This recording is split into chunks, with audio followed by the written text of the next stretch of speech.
A very good afternoon to you. You're watching Lunchtime News here on MTV Sports with me, Suan Fernando. Let's start off with a look at the headlines. Stern action against hospitals that do not conduct drug review committee meetings. Wide-ranging discussions on natural disasters. And in news overseas, US President Barack Obama awards top civilian honor to 13 persons. And now for the news in detail.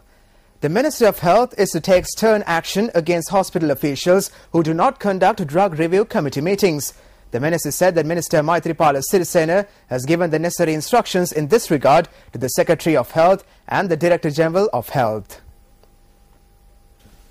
The Ministry of Health said that the required quantity of medicine cannot be issued, leading to shortcomings as some hospitals do not conduct these meetings. The Ministry of Health said that as a result, there are shortages of medicines. Thereby, the ministry has made it compulsory to conduct these meetings to overcome this situation. At present, 2,100 billion rupees is spent annually to purchase medicines. The Ministry of Disaster Management says that steps have been taken to organize a special discussion on natural disasters. Minister Mahinda Amaravira said that the discussion will take place tomorrow with the participation of experts from the relevant ministries, state institutions and other organizations. During the recent past, 2 tremors were experienced in the country. Although they were not threatening, the ministry decided to hold an extensive discussion in this regard so as to be ready for any disaster. We hope to discuss the issues we may encounter in the future among other factors. We have organized this with the aim of minimizing the damage caused by disasters. An individual who is alleged to have attempted to smuggle 12 gold biscuits valued at 9 million rupees out of the country has been arrested by customs officers at the Katunayake airport. The individual had concealed the gold biscuits in his body. 1.2 kilograms of gold had been seized from the individual. The arrested person has been identified as a 44-year-old resident of Negombo. The airport customs office said that the individual had been arrested while waiting to fly to Dubai at around 9 last night.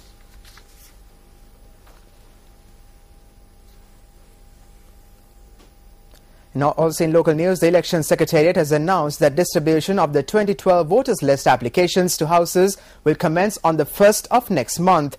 Assistant Elections Commissioner RMLA Ratnayaka said that state officials have been briefed in this regard at district level. He pointed out that the applications should be filled and returned before the 15th of July. Ratnayaka added that information pertaining to voters in each area is being gathered on a district basis.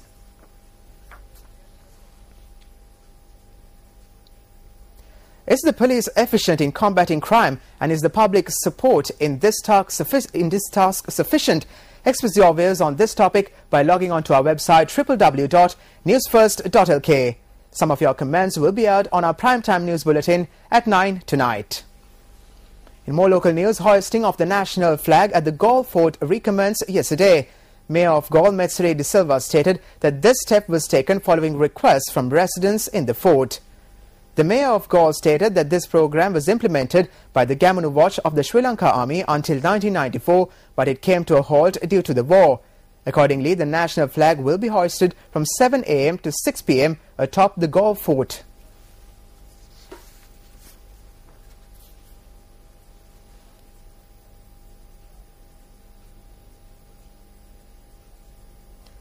Payment vendors in Mathugama staged a demonstration opposite the Mathugama Pradesh Sabha yesterday. The demonstrators claimed that the Pradesh Sabha had destroyed their stalls on the 1st of April, promising new outlets.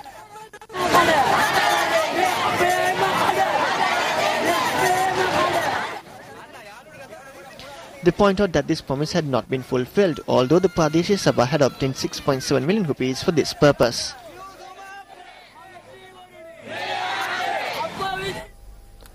When inquired, the chairman of the Mathugama Pradesh Sabha, LG Lianarachi, said that an estimate is being prepared in this regard. He added that construction will take place once this is done. Moving on, residents have been highly inconvenienced by a leak in the sewage line in the vicinity of the Vanathamulla flats in Boralla. They point out that although the authorities have been informed about the problem on numerous occasions, no action has been taken so far. The sewage line runs adjacent to the Singhapura flats in Wanathamulla, Borala. Residents point out that the sewage line has been leaking for almost a year.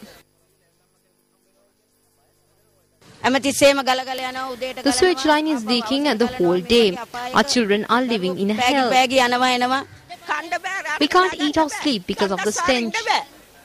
Residents say that due to this situation, there is a high risk of diseases spreading.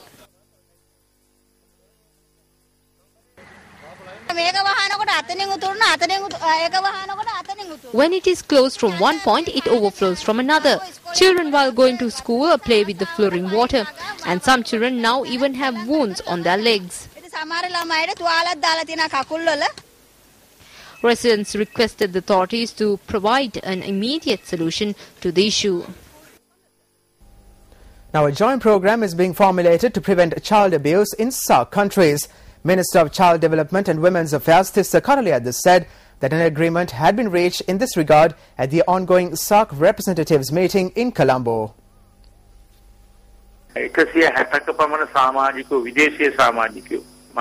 The meeting has drawn over 160 foreign representatives. We commenced our session yesterday. We are of the view that there should be follow-up action on what is discussed. We should share the same opinion, although countries have various issues.